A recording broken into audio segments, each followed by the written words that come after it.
We're also here to offer tangible proof that we're actually beginning to keep our promise of creating or saving jobs. Mr. Vice President, tell me, what's going to happen when you plant 10 dead trees in Central Park, was their example? I said, then we got to plant 100 good trees in a park in some other city. Folks, all the talk about all this stuff was going to go to, $24 million to polar bear exhibits and Frisbee parks. Well, so far, thank God, that's a dog that has not bitten yet. The federal stimulus bill that is shaping up on Capitol Hill is going to provide some $3.4 billion in direct relief to New York City over the next 2 years, and I can tell you, we really need it. We know some of this money is going to be wasted. We already have the auditors general, the inspector generals, 10 of them on the board that we have, national board we have. We ought to have them setting out guidelines because people are being scammed already. There are these scam artists out there, sending people applications. I mean, there's all kinds of stuff that we know is going to go on. This is about credibility. This is about accountability. This is about transparency. Because we've never asked the Congress, the country has never, ever invested this much money in a program that is beyond the yearly budget. And we know that our credibility depends on this being done well. We have no illusions that there's going to be mistakes made. Jobs in using stimulus money. So you think something got by Joe? Well, I'm not really sure, but we did a little digging, and in fact our local newspaper did some digging as well, and they called the White House. And first of all, they said, okay, White House, you're claiming that you've got all this transparency, Joe Biden's hunting out for every dime that's out there. How is it that you can have jobs being shown that you're creating in districts that don't exist? And the first thing the White House said is, we're not certifying the accuracy of the information. I really would like to see this stimulus package play out. I think it's important that the American people and the Congress of the United States have confidence in the recovery package that we have passed. I would like to have seen more of an emphasis on job creation. I don't think there's any doubt that the House bill created more jobs, but this bill will create 3.5 million jobs, and 3 weeks ago we weren't even on this path.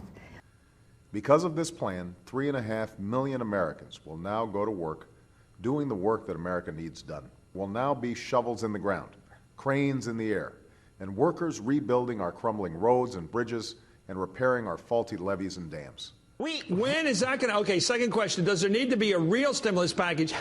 David Garth, the great political consultant, said you have to remove the smell of decay, replace it with the smell of construction. We all know what construction smells like: dirt, concrete, cement, wood. You can smell it on the streets when you walk by a construction site and you're a highway superintendent. When is that going to happen? When are the cranes going to go up? When are the highways going to be rebuilt? What happened to the true infrastructure spending that we're supposed to see? We never really got it. What happened to it? We never got it. Even if you look at the numbers initially, they were really just a little bit bigger than the big dig. Well, was it all just pay off to mayors and governors? Where'd all that money go? Well, look, some people think it was just payoff and political, went to people who already had jobs for state and local governments and for the bondholders.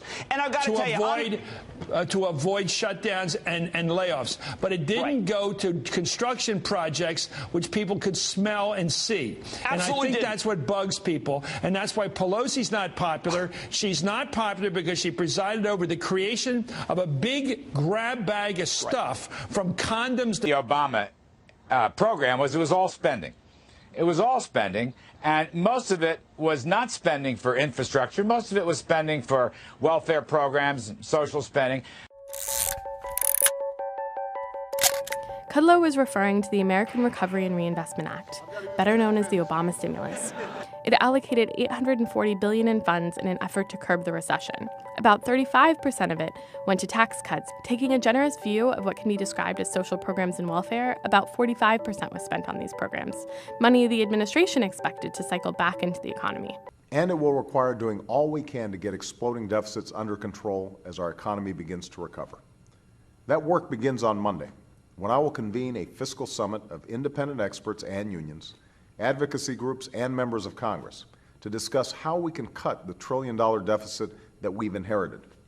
All of you, what you do in the coming weeks and coming months over the next couple of years is going to make a huge difference in whether or not the trust that the American people have placed in us is justified. I think you're up to the task. I think you guys will do extraordinary work with using these precious tax dollars that the American people have given up. Using these precious tax dollars that the American people have given up. The size of the bill has soared in the Senate, with both parties voting overwhelmingly to add $69 billion to protect the middle class from the alternative minimum tax, $11 billion in tax credits for car buyers, and $19 billion in tax breaks for home buyers, bringing the total to more than $900 billion. Today on the Senate floor, the partisan warfare continued as some Republicans complained that a bill full of wasteful spending is being shoved down their throats. This bill stinks. The process that's led to this bill stinks. We said we had to infuse, a lot of our people were hurting. My grandpapa had another expression, all kidding aside. He said, Joey, when the guy in Troop, which is a suburb of Scranton, when the guy in Troop is out of work, it's an economic slowdown. When your brother-in-law is out of work, it's a recession. When you're out of work, it's a depression.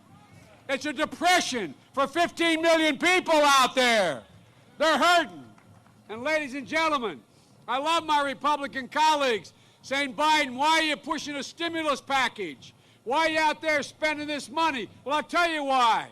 Because there are millions of Americans today who are getting unemployment insurance who wouldn't get it but for that Recovery Act. Millions.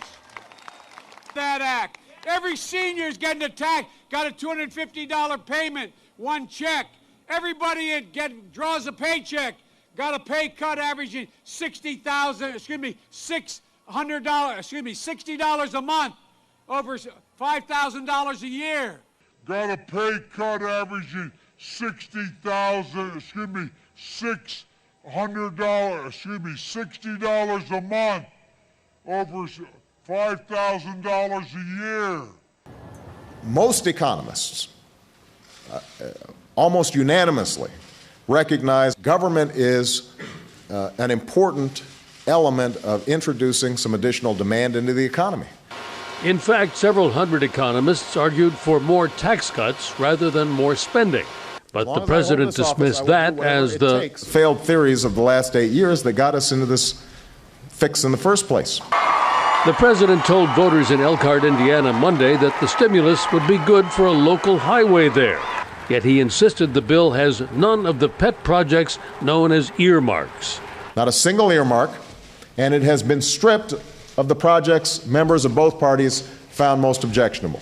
Even so, the bill does call for some specifics that sound a lot like earmarks. $2 billion for a clean coal power plant, $2 billion for hybrid car batteries, $255 million for a Coast Guard icebreaker.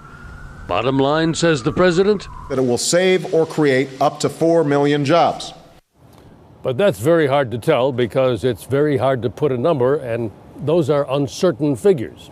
Now, today, the president continues selling his stimulus plan by going to Fort Myers, Florida, where the housing market has completely tanked. That it will save or create up to 4 million jobs. Absolutely, but I don't think they realize it. Number one. Number two, it was designed to have 2 stages to it. We've only been halfway through the act. The job-creating portions are really loaded at the second half here in the major projects that are going to be being built. But yes, they have gotten their money's worth. That's interesting. Literally. And so, folks, this is an unprecedented undertaking, and we know that it's not 100% accurate. This has never been attempted before, and that further updates and corrections are going to be needed. But we're pleased. We're pleased to make this information available publicly and so promptly as part of the unprecedented commitment that the president made to accountability and transparency. Just the energy investments that we have put in, the federal government has put in, has brought $100 billion of private capital off the sideline that wasn't being invested before this into the game.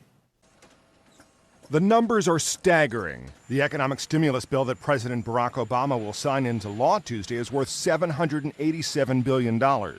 That's enough money to buy nearly 2,500 Airbus 380s, the world's largest passenger jets. But how does all that cash trickle down to everyday Americans? But I don't see it helping me, and all these people getting deals and stuff, it's not helping me. To start, taxes. Lower and middle income workers will get $13 extra in their paycheck each week this year due to a new tax credit.